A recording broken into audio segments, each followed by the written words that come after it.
Next phrasal prepositions. ఈ phrasal prepositions అన్న compound prepositions అన్న ఇంచుమించు ఒకటే. ఎందుకంటే 2 or more than 2 words joined and act as single preposition. 2 లేదా అంతకంటే ఎక్కువ పదాలు ఒక సింగిల్ ప్రిపోజిషన్గా పనిచేస్తాయి. In front of, instead of, on behalf of, at home, on account of, concerning ఇలాంటి ప్రిపోజిషన్స్ని ఫ్రేజల్ ప్రిపోజిషన్స్ అని చెప్తాము.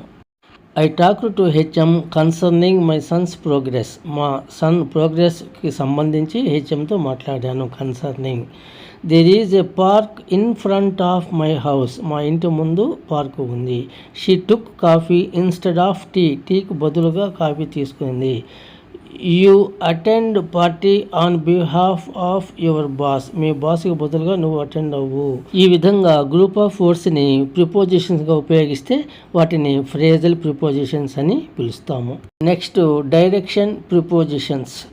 అంటే నౌన్ లేదా ప్రొనౌన్ ఏ దిశగా ఏ వైపుగా ఉంటుంది అని చెప్పడానికి ఉపయోగిస్తాము. Into, onto, towards, down, to, up, through, across ఇలాంటివి డైరెక్షన్ ప్రిపోజిషన్స్ అవుతాయి. He is going into the room. గది లోపలికి వెళుతూ ఉన్నాడు. ఇన్ టు లోనికి. The snake went through the hole. రంధ్రము గుండా పాము వెళ్ళింది. Through. He is swimming across the river. నదికి అడ్డంగా అంటే నదిలో ఈదుతున్నాడు. Across.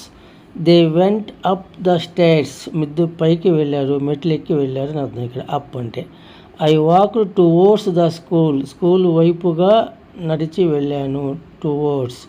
The rock rolled down the hill. కొండ మీద నుంచి ఆ బండరాయి దొర్లింది. ఇట్లా ఒక దిశను సూచించడానికి నౌన్ లేక ప్రొనౌన్ యొక్క దిశను సూచించడానికి ఉపయోగించే ప్రొనౌన్స్ని డైరెక్షన్ ప్రిపోజిషన్స్ అంటారు. ఇవి on to, towards, down, up, through ఈ విధంగా ఉంటాయి.